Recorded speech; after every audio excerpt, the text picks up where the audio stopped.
흔히 부전자전, 모전자전이라는 말이 일상생활에서 쓰이곤 합니다. 부모의 성격을 자식들이 그대로 물려받는 경우를 말하는 사자성어입니다. 특히나 어린아이들은 습득력이 빠르기 때문에 은연중에 보여지는 부모의 행동을 따라하는 경우가 많습니다. 자식을 키우고 있는 어머니, 아버지들도 가끔 자신의 부모님과 닮은 행동을 하고 있는 나를 발견할 때가 있을 것입니다. 어머니에게서 혹은 아버지에게서 너는 어쩜 네 아버지랑 똑 닮았니? 어쩜 네 엄마처럼 잔소리하니? 이런 말들을 들어보셨을 것입니다. 물론 이것이 긍정적인 행동이면 더할 나위 없이 좋지만 자식들은 부모의 부정적인 행동을 더 많이 따라합니다. 이렇듯 부모가 안 좋은 습관이나 말투가 있으면 그것들을 자식들은 다 닮아가게 되어 있습니다. 만약에 본인이 다른 사람들 특히 자식들에게 비난과 강요로 대하는 것은 아닌지, 자주 화내고 집착하는 것은 아닌지 판단하고 만약 이런 성격에 해당한다면 자식들과 멀어지는 것이 오히려 자식들에게 더 좋습니다. 만약 자식이 성인이 되기 전이라면 자녀들 앞에서 최대한 이런 안 좋은 모습들을 드러내서는 안 됩니다.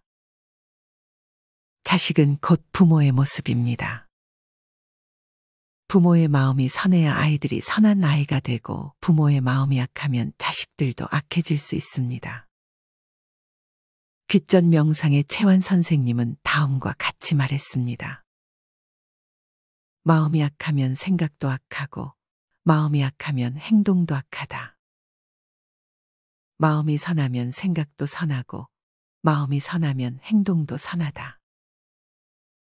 마음이 희망이면 온 세상이 희망이고 마음이 우울하면 온 세상이 절망이다.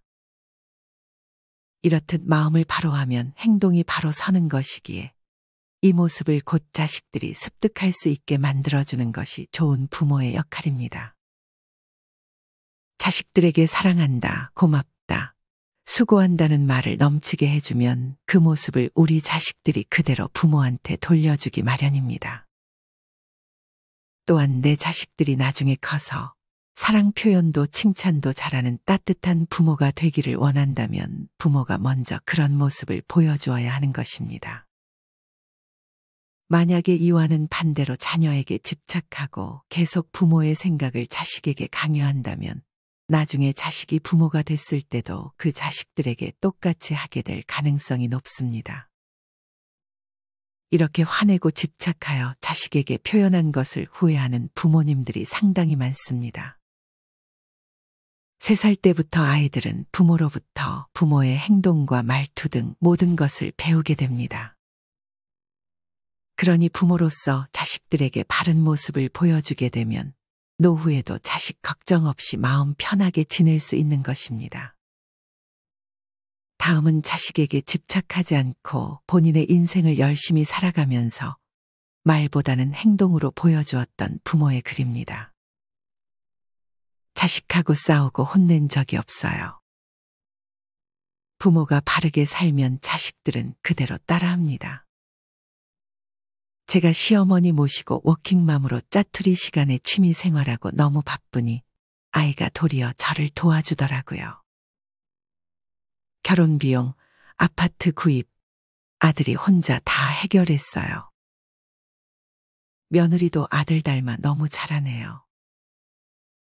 지금도 저는 너무 바쁘게 사니 아들 며느리 간섭할 시간이 없어요. 온 정신을 자신에게 몰두하세요. 자식은 부모 발자국을 닮아갑니다. 좋은 발자국을 남겨보세요. 사실 이렇게 부모의 좋은 면만 닮으면 좋지만 대개 사람이라면 좋은 점이 있고 안 좋은 점이 있기 마련입니다. 내 자식들이 나의 좋은 면만 담기를 바라는 것은 큰 욕심입니다. 그 아버지의 그 아들이라는 속담은 좋은 의미로도 나쁜 의미로도 쓰입니다. 다음은 이 속담이 나쁜 의미로 쓰인 어머니의 글입니다. 남편과 아들 부전자전이더라고요. 어쩜 분노장애의 억센 말투, 격한 분노감까지 남편이랑 아들이 똑같습니다.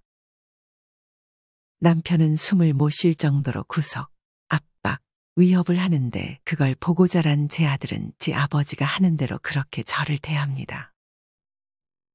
남편 등살에 아들 등살에 주눅이 들어서 아무것도 못하겠습니다.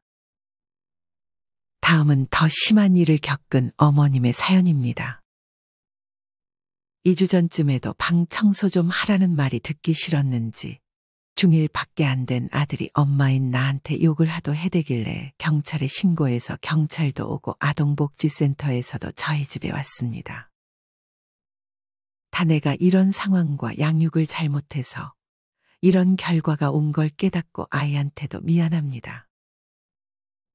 눈물 흘리며 사과도 했지만 상처가 깊은지 아니면 사춘기가 심하게 온 건지 마음을 풀지 못하고 자꾸만 엇나가고 있네요. 현재는 더욱더 서로 심기 건드리지 않게 말 안 하고 남보다 못하게 살고 있어요. 같이 의논할 남편이라도 있으면. 남편이 있긴 하지만 아무 관심도 없고 내가 애한테 이러저런 욕을 들었다고 속상해해도 그렇구나 하고 넘어갑니다. 14년 동안 나 혼자 애들 다 키우고 살림하며 생계 위에 일하며 노력한 게 고작 아들한테 듣는 온갖 욕이라는 것이 참 서럽습니다. 짜장라면 끓여준 냄비를 집어 던질라고 하는 아들하고 사는 지옥만이 남았어요. 언젠가는 아들도 깨닫겠죠. 그게 언제일까요? 엄마가 많이 힘들고 많이 미안해 한다는 걸. 시간만이 해결해 줄 것 같아요. 참으로 안타까운 사연입니다. 하지만 자식이 엇나가는 모든 것을 부모의 탓으로 돌릴 수는 없습니다. 자식들은 부모뿐만 아니라 또래 친구와 학교, 사회의 영향도 많이 받기 때문입니다. 부모의 역할이 중요하지만 아이의 행동을 모두 부모 탓으로 지나치게 부풀리는 것은 잘못된 것입니다. 아무리 부모가 공부를 잘하고 성실해도 자식들이 꼭 그렇지는 않을 수도 있는 것이고 부모가 선해도 자식들은 종종 나쁜 행동을 하는 경우도 있습니다. 부모가 맨날 싸우고 지냈어도 좋은 직장 들어가서 성실히 잘 사는 자식들도 분명히 존재합니다. 또한 같은 부모 밑에서 자랐어도 형제마다도 성향이 완전 다르기까지 합니다. 이렇게 자녀가 부모의 모든 부분을 닮아가고 물려받는다고 말하기는 한계가 있습니다. 자식의 행동 전부를 모두 부모 탓으로 돌리는 것은 옳지 않습니다. 하지만 만약에 내 자식의 모습에서 내 안 좋은 습관을 발견한 경우라면 그것은 부모에게 영향을 받았을 가능성이 큽니다. 만약 이런 경우라면 부모는 아이가 자신의 안 좋은 모습을 따라하는 모습을 보았을 때 깊이 참회하고 자식에게 솔직하게 사과하는 것이 가장 좋은 방법입니다. 자식의 경우라면 어쨌든 부모님의 행동을 모방하는 것은 자연스러운 일이니 너무 자책할 필요는 없습니다. 여기서 자식들에게는 두 가지의 선택사항이 있습니다. 첫째는 부모님을 탓하며 그냥 부모님의 행동을 그대로 따라하는 것이고, 둘째는 그런 행동을 나는 끊어내는 것입니다. 만약 내가 안 좋게 생각했던 부모님의 행동을 하고 있다고 느껴지면 그것을 내 선에서 끊어내는 것입니다. 내가 만약 부모로부터 물려받은 이 안 좋은 습관을 끊어내지 못한다면 내 자식에게도 이런 모습을 물려줄 수도 있다고 생각하고 단칼에 끊어내야 합니다. 물론 이것은 쉬운 것이 아니지만 노력한다면 못할 것도 없습니다. 부모의 안 좋은 습관 중에 가장 경계해야 할 것은 바로 집착입니다. 헬리콥터 부모라는 말을 들어본 적이 있으실 것입니다. 아이에게 언제나 잔소리하고 학교와 교사에게 간섭을 하는 부모를 말합니다. 자녀에게 언제나 간섭을 하여 자녀를 마마보이로 만드는 부모를 뜻하기도 합니다. 지나친 부모의 간섭 하에서 자란 아이는 자신의 삶을 살지 못하고 공허감을 느낍니다. 이런 아이들은 부모의 기대를 저버리지 않을까 노심초사하게 되고 용기가 없어지며 성공에만 집착해 작은 실패를 견디지 못하고 좌절하게 됩니다. 뿐만 아니라 대인관계에도 문제가 생깁니다. 자신의 생각이 없어지며 의존적인 성격이 되기도 합니다. 부모의 과보호는 자녀의 폭력성을 높입니다. 어렸을 때는 대개 별 문제가 없이 자라는 것처럼 보이지만 성인이 되면 문제가 보이기 시작합니다. 예를 들어 대학생이 되어서 공부를 거의 하지 않거나 부모와의 관계가 틀어지고 분노를 표출하는 것입니다.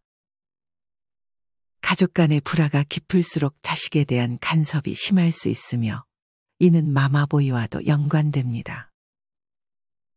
부부관계가 좋은 경우 자식에 대한 간섭이 거의 없습니다. 혹은 남편이라는 남성으로부터 결핍된 사랑을 아들을 이용하여 충족시키려는 것일 수도 있습니다. 그리고 자식이 줄어들거나 자식이 죽게 될수록 이러한 성향이 짙은데 자식이 위험지역 등에 가기만 해도 바로 참견이나 간섭을 하기도 합니다. 이러한 부모들 대부분은 관용이 없고 오직 자신의 원칙을 삼으며 자녀를 잡으려는 성격이 강합니다. 그리고 오직 내 자식만이 소중하며 다른 자식들은 경우에 따라 배척하거나 증오하는 성격이 또한 강합니다. 이러한 부모들은 제 자식이 잘못한 일을 한 것이 아니거나 단순한 일조차도 자기의 동의 없이 마음대로 했다며 심하게 질책하고 극성을 부려서 자식들의 길을 죽게 만드는 경향이 있습니다. 부모들 중에서는 자기 자식이 남의 자식보다 못하다면서 그 자식처럼 되라며 강요적인 행태를 보이기도 합니다. 심하면 남의 자식을 칭찬하면서도 자기 자식은 그보다 못하면 증오와 폄하하는 성격도 있습니다. 대개 이런 경우는 가족 간의 불화를 겪은 경우가 대부분 많으며 그렇지 않은 빈곤 가정이나 금슬이 좋은 가정에서는 보기 드문 현상으로 이쪽 가정들은 대부분 자기 자식을 자력으로 키워내려는 의지와 성향이 강합니다. 하지만 이는 자식을 망치는 길입니다. 부모 본인은 자신이 부족하다는 것을 알면서도 자식이나 아랫 이들에게는 수치스러울 수도 있다며 이를 알지 못하기 위해 자기 자식을 억압하고 폭행 등으로 억누르려는 성향이 강하며 그에 따라 지나친 독선으로 인한 지배력을 통해서 부모 본인의 단점을 숨기려고 사사건건 간섭하는 경우가 많습니다. 한편으로 경쟁을 부추기는 사회 제도로 인해 부모들이 자식들을 과보호한다는 주장도 있습니다. 과보호를 하는 부모들은 대개 자신들이 자식들을 과보호한다는 걸 모르는 경우가 많습니다. 이런 부모들은 자식들이 하고 싶은 대로 하게 해줬고 잔소리도 거의 안 했는데 왜 저러는지 모르겠다고 말하곤 합니다. 성격에 따라 일부는 이를 가지고 화를 내거나 불쾌감을 보이기도 합니다. 바람직한 양육은 자식들에게 기본적으로 필요한 것만 해주고 나머지는 스스로 해결할 수 있도록 지켜보는 것입니다. 양육의 최종 목적은 자식이 부모로부터 독립하여 살 수 있게 하는 것입니다. 그 이상을 부모가 미리미리 자녀의 삶을 기획하여 준비해 주는 것이 아니라 자녀 스스로 원하는 것을 선택할 수 있게 하고 부모의 도움이 필요한 것이 없는지 물어보고 최소한만 도와주어야 합니다. 제일 안 좋은 것은 자식이기 때문에 자기 마음대로 대해도 된다고 생각하며 자식의 직업과 미래를 부모가 강요하고 이에 따라 자식이 부모가 원하지 않는 직업에 종사할까봐 사사건건 간섭하는 것입니다. 이 중 가장 극단적 사례가 이은석 군으로 어머니가 육군사관학교에 입학하라고 강요했으나 이를 거부하고 K대학교에 진학했으며 이로 인해 더욱 노골적인 학대를 받다가 결국 극단적인 사건을 일으키고 만 사건도 있었습니다. 이렇게 자식에게 집착을 하는 모습을 보여주면 집안 대대로 대물림이 될 수 있습니다. 앞서 얘기했던 것처럼 자식은 부모의 영향을 100%는 아니라 할지라도 많이 받기 때문에 내 선에서 끊어내는 것이 좋습니다.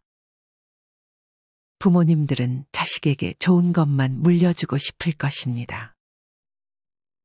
자신의 행동을 한번 돌아보는 것만으로도 많은 것이 달라질 것입니다. 우리 부모님들은 항상 내 자식이 잘 되길 바랍니다. 다시 한번 말씀드리지만 내 삶을 위해 과거 가족에게 받았던 상처를 되뇌이며 힘들어하지 않고 끊어내는 것이 현명합니다. 물론 잘 살다가도 가끔씩 억울하고 분노로 가득 찬 응어리가 불쑥불쑥 찾아와 괴롭힐 수 있지만 그럴 때마다 본인 그리고 자식을 위해 내 안 좋은 습관을 끊어내고 또 끊어내야 합니다. 계속 자르다 보면 과거의 끈이 끊어질 거라 믿고 힘내셨으면 좋겠습니다. 마지막으로 아들에게 좋은 것만 물려주고 싶은 아버지의 진심이 담긴 편지를 소개해드리며 영상 마무리하겠습니다. 사랑하는 아들에게. 이 글을 쓰는 것은 일찍 알지 못하고 깨닫지 못하여 너를 힘들게 했던 지난 날을 돌아보며 너는 나와 같은 실수로 고통받지 않기를 바라며 여기에 자기 사랑의 실천과 시작에 대해 몇 가지만 적어본다. 사랑하는 아들아, 너희들이 가정을 꾸리게 되면 아버지가 살아온 모습에서 잘못된 것은 버리고 본받을 만한 것은 이어가라. 그리고 아내를 귀하게 생각하고 항상 존중하고 믿음으로 사랑하라. 아내와 논쟁을 하지 말고 이기려 하지 마라.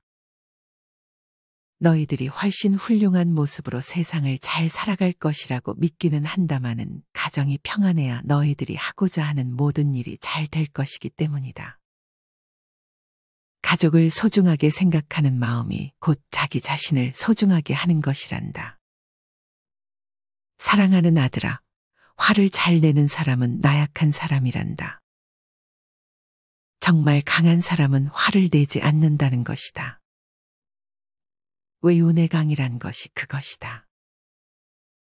사랑하는 아들아, 너희들이 어렸을 때 아버지로부터 많이 들었던 말이겠지만 스스로 자기 자신을 구속되게 하지 마라.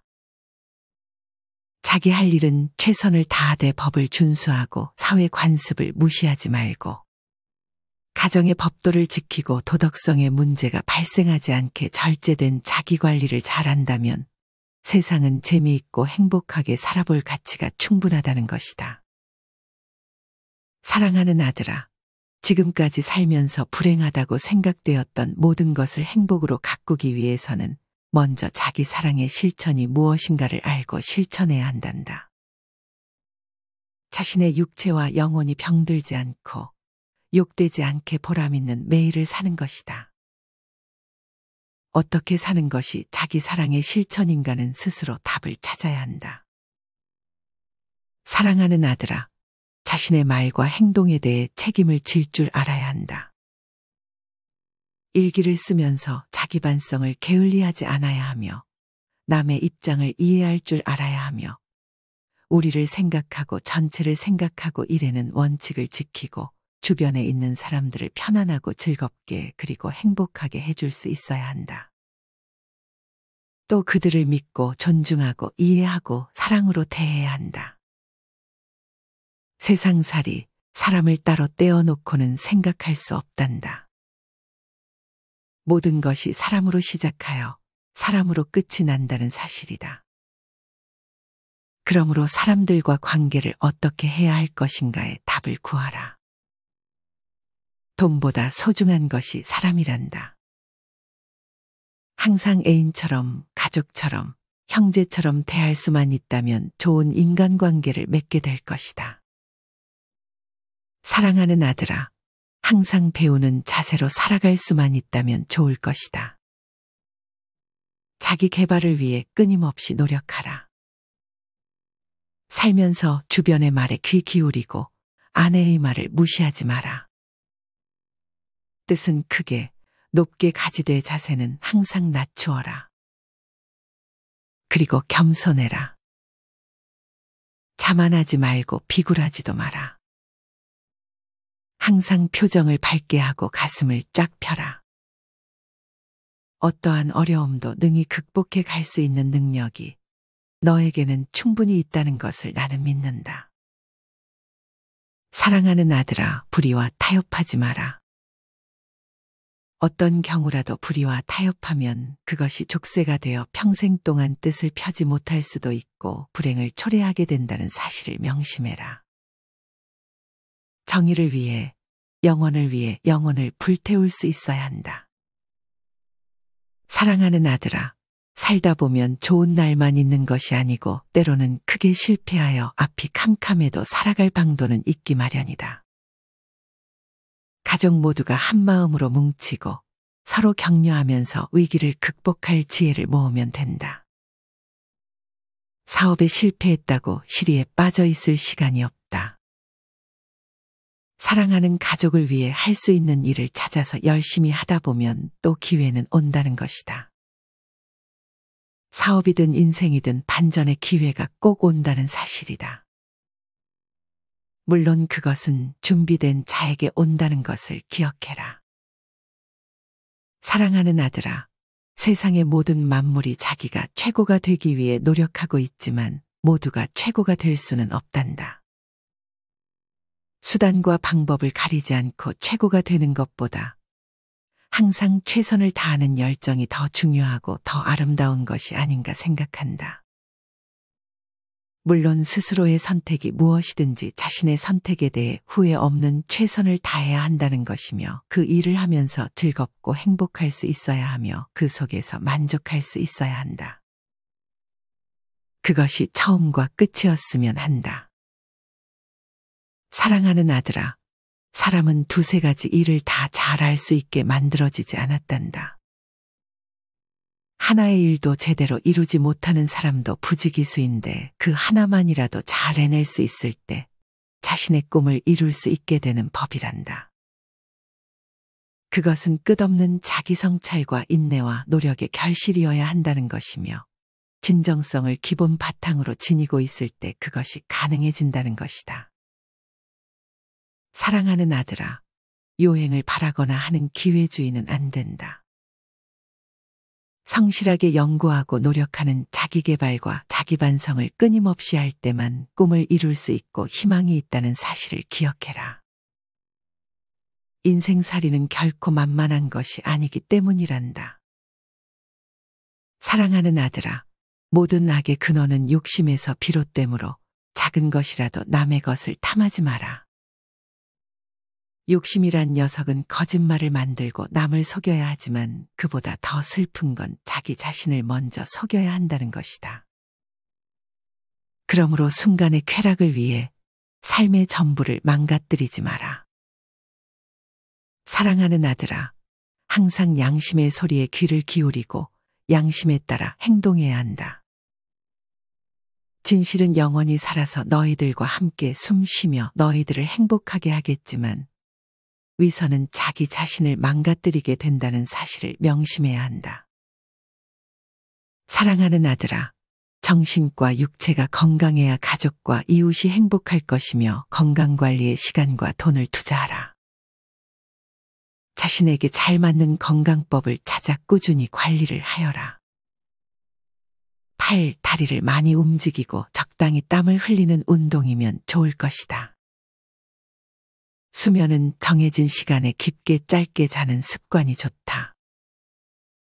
모든 음식은 배가 고프지 않을 만큼만 먹을 수 있으면 최고의 건강을 유지할 수 있단다. 사랑하는 아들아, 내 인생은 내 것이니라.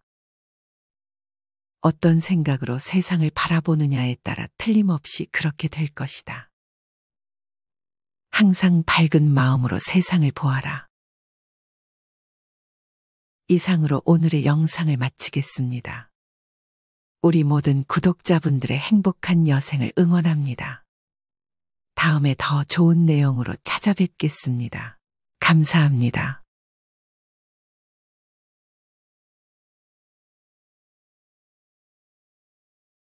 요즘 주변에서 아시는 분이 요양원에 입원하셨다는 이야기를 한 번쯤 들어보셨을 겁니다. 거동이 불편하거나 치매가 심한 어르신들에게 꼭 필요한 곳이 요양원이라고도 하지만 내 노후에는 절대 가고 싶지 않은 곳이기도 할 것입니다. 왜냐하면 요양원에 들어간다는 것은 그만큼 건강에 문제가 있다는 것이기 때문입니다. 가족들과 떨어져 혼자서 요양원에서 지내다가 생을 마감하는 것은 참 쓸쓸한 일일 것입니다. 그렇다면 우리가 요양원에 가지 않기 위해서 꼭 지켜야 하는 것 한 가지를 꼽는다면 무엇일까요? 바로 관절 건강입니다. 의외라고 생각하시는 분들도 많으실 텐데요.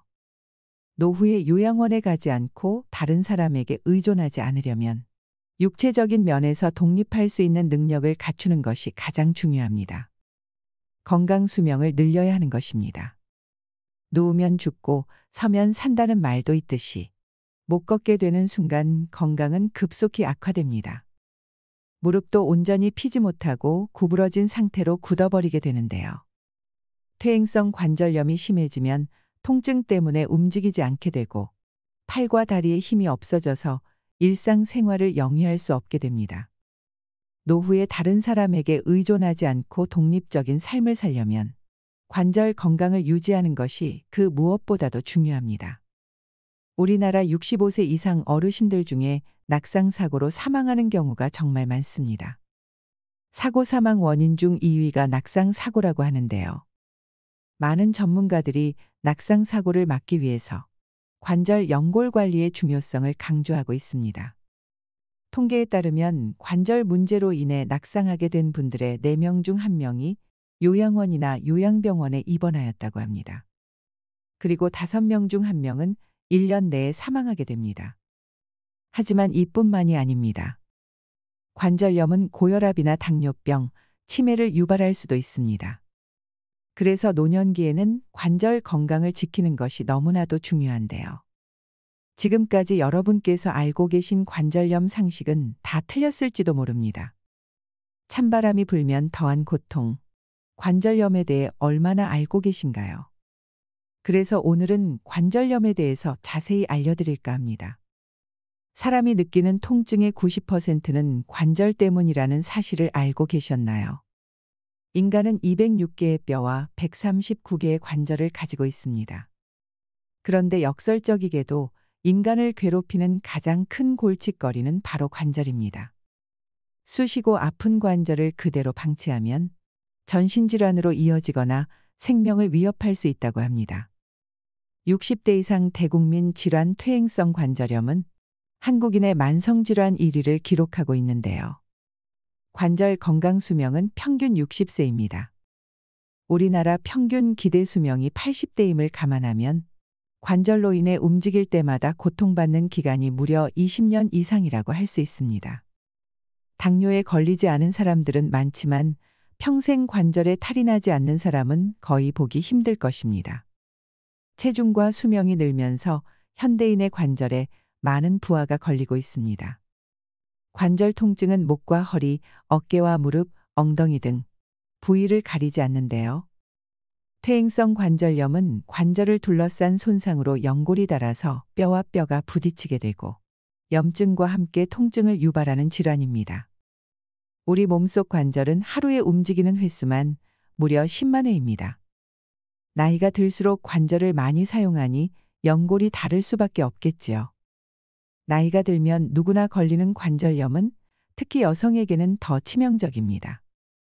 2021년 기준 퇴행성 관절염 환자의 비율은 남성이 33.3%인 반면 여성은 66.7%로 약 2배 높습니다. 퇴행성 관절염 환자 10명 중 7명이 여성으로 관절을 보호하는 여성 호르몬이 갱년기를 기점으로 급감하면서 발병이 급증하게 되는 것입니다. 먼저 퇴행성 관절염을 방치하면 절대 안 되는 3가지 이유를 말씀드리겠습니다. 첫째로 관절염을 방치하면 심장병으로 인한 사망 위험이 올라갑니다. 연구에 따르면 관절염을 앓는 사람은 관절염이 없는 사람보다 심장병으로 사망할 확률이 약 16% 높다고 합니다. 그 이유는 퇴행성 관절염과 심장병 모두 염증이라는 위험 요인을 공유하고 있기 때문입니다. 염증 세포 중 하나인 사이토카인은 퇴행성 관절염을 유발하는 동시에 심혈관 질환도 유발한다고 합니다. 둘째로 관절염을 방치하면 연골 마모가 급격히 이루어지게 됩니다. 우리 몸은 염증을 없애기 위해 물을 내뿜는데요. 무릎 관절에 물이 차게 되면 연골 사이의 윤활 기능은 떨어지고 마모 속도는 빨라지게 됩니다. 그래서 인공관절 수술을 해야 하는 상황이 오는 것입니다. 인공관절 재수술은 만족도가 매우 떨어지기 때문에 젊은 나이에 인공관절 수술을 받는 것은 신중하게 생각하셔야 합니다. 셋째로 관절염을 방치하면 치매에 걸릴 위험이 높습니다. 만성 염증이 혈관을 타고 전신을 떠돌 수 있다는 얘기들을 많이 들어보셨을 텐데요. 실제 65세의 관절염 환자는 동맥경화나 고혈압 등 다른 질환을 동반할 확률이 100배 이상 높다고 하는데요. 더욱 심각한 것은 뇌세포까지 파괴한다는 것입니다. 실제로 통계를 보면 관절염 환자의 70%가 인지장애와 같은 뇌의 손상을 겪고 있는 것으로 나타났습니다. 그래서 관절염을 앓고 있다면 치매의 위험도 덩달아 높아질 수 있습니다. 그렇다면 우리는 이렇게 무시무시한 관절염에서 어떻게 벗어날 수 있을까요? 관절 통증과 관절염의 원인은 바로 연골의 손상입니다. 연골에는 통증을 느끼는 신경이 없기 때문에 통증을 느꼈다면 이미 상당 부분 관절염이 진행되었다고 볼 수 있습니다. 이미 닳아버린 연골을 재생시킬 수 있는 방법은 아직 없기 때문에 한번 연골이 닳아 없어져 버리면 다시 회복하는 게 어렵다고 보시면 됩니다. 연골은 혈관이 없어서 영양분을 공급받지 못하는 소모성 기관인데요. 평생 3mm만 사용 가능합니다. 특히 퇴행성 관절염을 잘 관리하지 않으면 연골이 더 빨리 닳습니다. 따라서 원래 가지고 태어난 연골을 잘 관리하고 유지하는 것이 매우 중요합니다. 다음으로 관절 연골 건강을 지키는 방법에 대해 말씀드리겠습니다. 연골을 파괴하는 강력한 위험 인자는 MMP입니다. MMP란 관절 조직의 분해 효소입니다. MMP는 조직 재생 및 조직 형성 등의 필수적인 역할을 담당하지만 과도해지면 조직 내의 콜라겐이 분해되어 염증과 섬유와 종양 등의 질환을 유발합니다. 나이가 들수록 MMP의 발현이 과도해지게 되고 이것은 연골에 있는 콜라겐을 파괴하여 연골을 손상시키는 직접적인 원인이 됩니다. MMP의 계속되는 분비와 활성화로 연골은 완전히 붕괴되고 관절은 불안정해지게 되는 것입니다. 따라서 연골을 손상시키는 직접적인 원인인 MMP를 케어해야 합니다. 관절을 분해하는 이 MMP를 잡을 MMP 저격수가 바로 타이보 추출물입니다. 브라질 아마존강 유역에서 자생하는 타이보 나무에서 추출한 원료인데요. 타이보의 놀라운 효능에 대해서는 방송에서도 종종 다루어졌고 의사들 사이에서 그동안 회자되어 왔기 때문에 이미 알고 계신 분들도 많을 것입니다. 타이보 나무는 신의 은총을 받은 나무라고 불리며 잉카 제국 때부터 원주민들은 이 타이보 나무를 만병통치약처럼 여겼다고 합니다. 타이보 나무 한 그루에서 유효 성분 0.1%밖에 안 되는 극소량만 추출 가능한 귀한 원료입니다. 우리나라 식약처로부터 관절 및 연골 건강에 도움을 줄 수 있음을 공식적으로 인정받은 성분이기도 합니다. 실제로 무릎 관절이 불편한 한국인을 대상으로 타이보 추출물 인체 적용 시험을 진행하였는데 기능성 원료인 타이보 추출물을 섭취하고 12주 경과 후 관절의 통증과 뻣뻣함이 눈에 띄게 감소하는 것을 확인할 수 있었다고 합니다. 또한 기능성 원료인 타이보 추출물의 동물 시험 결과 섭취 4주 후 대조군 대비 무릎 연골의 두께가 유의하게 개선되었고 염증성 사이토카인과 통증 또한 감소하는 것을 확인할 수 있었다고 합니다. 관절염을 예방하기 위한 분들뿐만 아니라 관절염으로 오랫동안 고생하고 계시는 분들께도 큰 도움이 되는 연구 결과입니다. 평소에 무릎, 어깨, 허리 통증에 바람 잘 날 없으셨다면 타이보 추출물의 도움을 받아보시길 바랍니다. 하지만 그 전에 올바른 타이보 추출물을 선택하기 위해서 꼭 체크해야 할 사항이 있습니다. 첫째로 타이보 추출물의 지표 성분인 베라트릭산 함량을 확인해야 합니다. 관절, 연골 건강을 위한 기능성을 인정받은 것은 타이보 추출물에 있는 핵심 성분인 베라트릭산 덕분입니다. 베라트릭산 함유가 정확하게 명시되어 있는지와 그 함량을 꼭 확인하시길 바랍니다. 둘째로 핵심 성분을 손상 없이 추출할 수 있는 저온 추출 공법을 사용했는지 확인하셔야 합니다. 불순물 없이 손상 없이 핵심 성분을 잘 추출했는지 보셔야 합니다. 셋째로 타이보 추출물 원산지가 브라질산인지 확인하세요. 타이보 원물을 한국에서 추출해야지만 브라질산이라고 표기가 가능합니다. 예를 들어 인도에서 추출하면 인도산, 미국에서 추출하면 미국산으로 표기해야 하는데 원물을 그대로 한국으로 가져와서 한국에서 추출했는지가 중요합니다. 마지막으로 식품의약품안전처로부터 인정받은 건강기능식품인지 확인하세요. 기타 가공품, 고형차, 캔디류들은 기능성을 인정받지 못합니다. 시중에 건강기능식품이 아닌 건강식품이라는 이름으로 판매되고 있는 제품이 많습니다. 건강기능식품인지 꼭 확인하세요. 마지막으로 타이보 추출물로 정말 잘 만들어진 좋은 제품을 하나 추천드리겠습니다. 위 4가지 조건을 모두 갖춘 제품이 프로멜리스 관절연골엔 타베트리 제품인데요. 식품의약품안전처로부터 인정받은 관절 및 연골 건강에 도움을 줄 수 있는 건강기능식품으로 베라트릭산 함량이 8.46mg이고 미국, 호주, 한국, 세계 3개국의 특허를 받은 저온 추출 공법으로 제조하였습니다. 타이보 추출물 원산지는 브라질이며 한국에서 공정을 진행하였습니다. 프로멜리스는 한국에서 브라질까지, 브라질에서 아마존까지 타이보 나무를 찾아 추출하여 원료부터 추출까지 총 372시간 오랜 시간 공들여 프로멜리스 관절연골엔 타베트리를 완성하였다고 하는데요. 또한 세계 최초 국내 유일 개별 인정형 원료인 타이보 추출물뿐만 아니라 뼈의 형성과 유지에 필요한 비타민 D와 정상적인 면역 기능에 필요한 아연 등 비타민과 미네랄까지 추가 배합하여 총 13중 기능성을 인정받았다고 합니다. 좋은 제품을 만들기 위한 노력이 아낌없이 들어간 믿을 수 있는 제품입니다. 여러분, 전국 팔도를 누비는 파이팅맨 이정용 씨를 아시나요? 이정용님의 팔도를 걷는 비결, 바로 프로멜리스 관절연골엔 타베트리입니다. 더보기와 댓글에 링크를 남겨둘 테니 필요하신 분들께서는 도움받아 가시길 바랍니다. 더 자세한 내용이 궁금하시다면 프로멜리스 타베트리, 프로멜리스 관절연골엔 타베트리라고 검색해 보세요.